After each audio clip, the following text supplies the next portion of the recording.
Welcome to New Mexico Black Rifle Operators Union. I'm your host, Sean. So tonight, I'm messing with my iPad. So I want an iPad, so I'm starting to see what I could do with this thing. So if the audio is not great, please let me know. I'm looking at what I can do to improve my podcast. What I have for you tonight is basically a roundup for what's been going on with the roundhouse. So if you give me a second, as I'm using multiple devices here, what I was looking at was what's going on with New Mexico Shooting Sports Authority, or Association. So both House Bill 129 and 204. So House Bill 129 is the waiting period for firearms purchases in New Mexico. It was supposed to be heard today, but it's going to be heard on Wednesday on 2/7. As well as Senate Bill 204. Senate Bill 204 has to do with guns in playgrounds and prohibited places. So they're trying to codify that in law instead of it being a gubernatorial edict. So the bill that I'm most concerned with is House Bill 137. It is still not had its full day to get voted on and go through all the committees. However, it's still something we need to be abreast of. As far as what's going on in the nation, Pennsylvania and Virginia are both down the same path as New Mexico, only theirs is advanced. Their bills banning semi-automatics and magazines has passed committee and is going farther into the realm of possibility for them to actually be oppressed. California,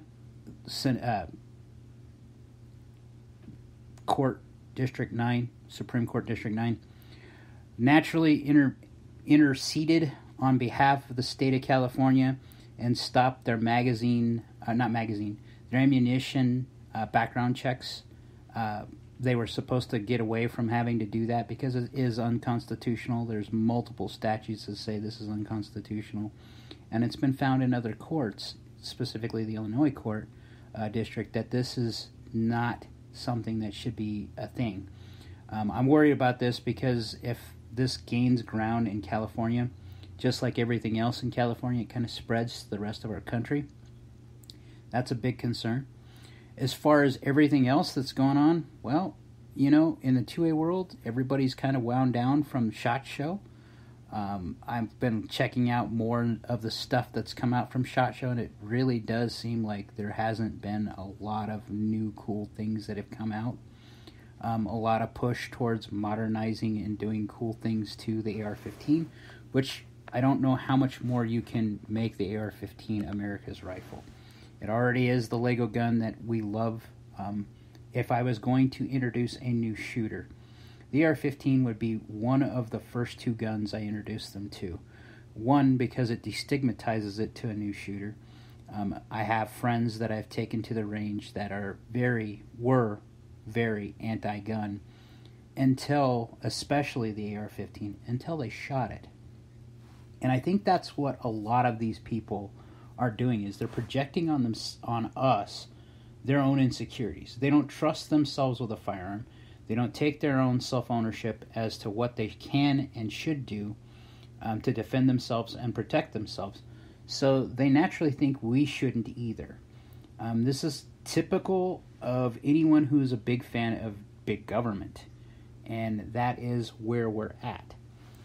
Now, the border crisis is boiling over, so since this is a gun and politics podcast, I'll talk about this. There was a joint effort in the House to try to pass a border bill. But if you looked at the border bill and read the text of what it was actually more funding for other countries than it was to do anything good for the border. In fact, it opened up the border and said that the border would never be closed or would be 24/7 entry. There was a threshold that said people would then have to go to a port of entry, or people would have to be routed through a port of entry. But they capped it at 5,000 people a day. 5,000 people a day is still close to like 3 million people a year that we're going to allow through this. So people in the news right now, in legacy media, they're going off on how this was blocked by the Republicans or by the right, by the MAGA crowd, which we're MAGA crowd by extension, not because we all willingly chose to be MAGA, but because we like guns and freedom. It instantly made us into the MAGA guys. Now, I have a problem with that because I tacitly support some of Trump's things, but know full well that we're in the situation we are in the 2A world right now because of him. Because he opened the door to let the alphabet guys start doing the bad things that they're doing to us now.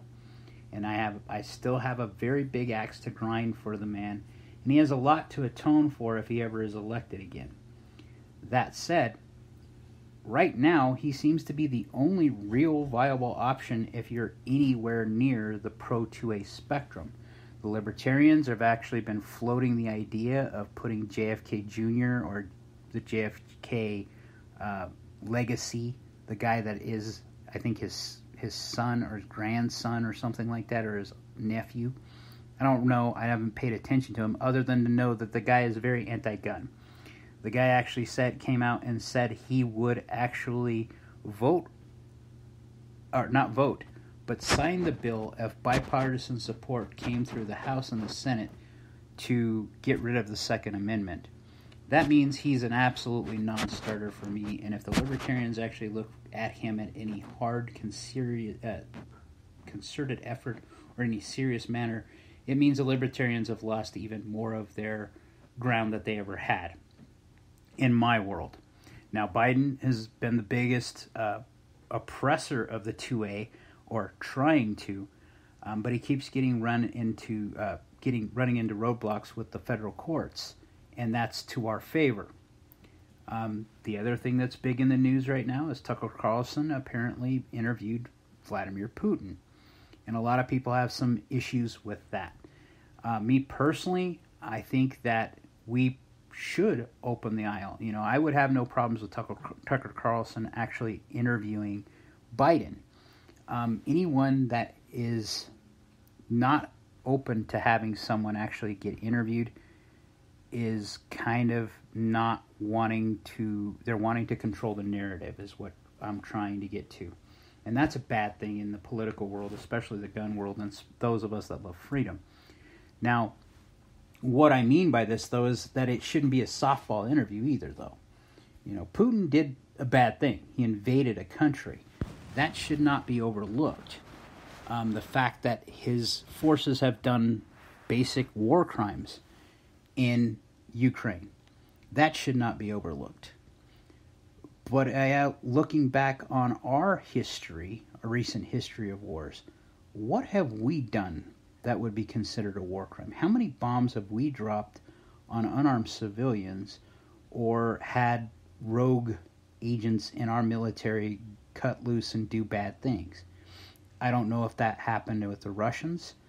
There's been conflicting reports, but there's been a lot of evidence to prove that the Russians were doing this on this type of thing on mass scale, using rape as a form of torture, beating and mutilating people, unarmed civilians. Those are rules against war that are generally agreed upon by the West, but they're not agreed upon by the Russians or anyone in the East. So for us to hold them up to that standard is kind of disingenuous. At the same time, it's kind of obvious that you should be following these rules, because if you're fighting in a conflict that is in any way just, as the Russian regime likes to say they are, then they wouldn't be executing anything like this. They would just be prosecuting the war the best way they could possible without these extraneous things going on. So I'm curious to see what Tucker says.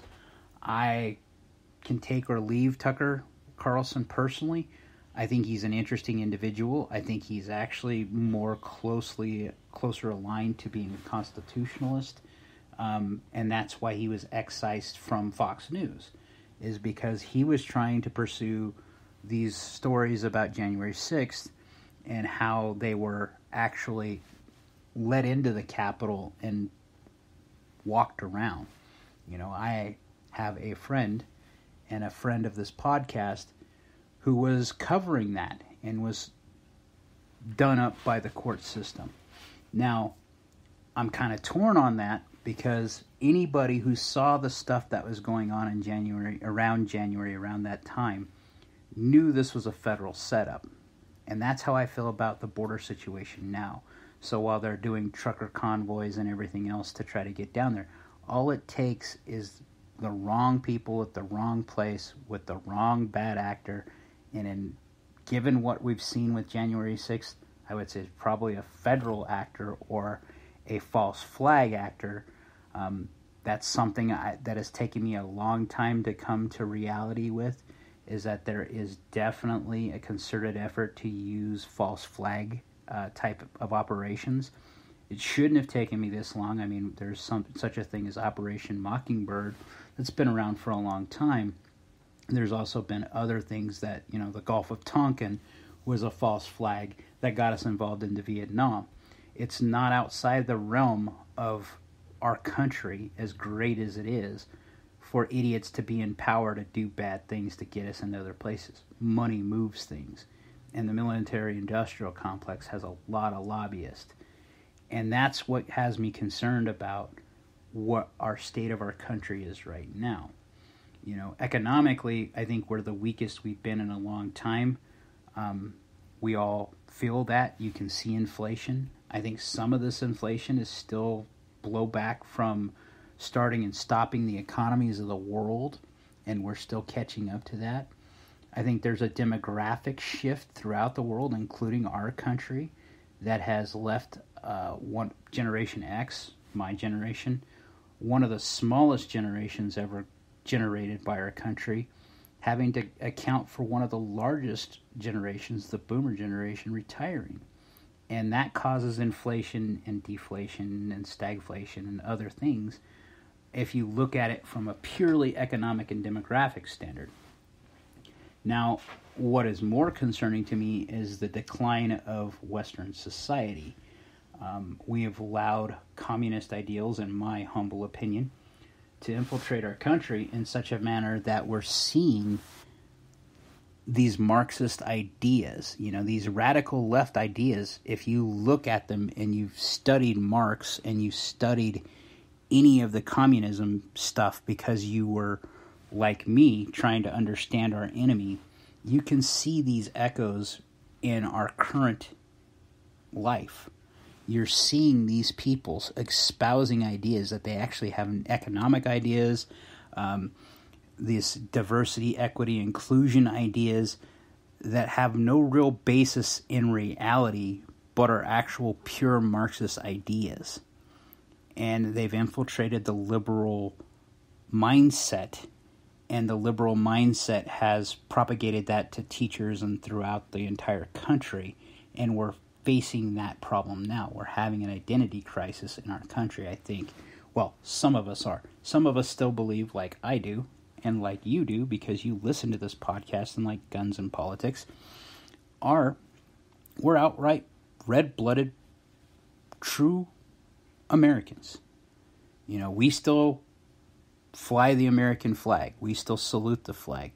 We say a Pledge of Allegiance, but at the same time, we also understand that our government is really, really corrupt and co-opted, and that there is going to be a point in time we're probably going to have to just not listen to them anymore, and may actually have to get to a fight. It's interesting that this border situation, you're seeing states line up with each other in such a fashion that a civil war doesn't seem totally out of the realm of possibility now. Again, me, foolishly, I thought it would be the left versus the right and it'd be everywhere. But there is a strong possibility, if this situation on the border keeps persisting, that states actually start putting their foot in the ground. Now, we've seen some de-escalation in that regard, which is good for all of us, because a civil war war inside our country is not a good thing, despite what anybody thinks of. Yes, there needs to be house cleaning done in our country. I will be the first to admit that.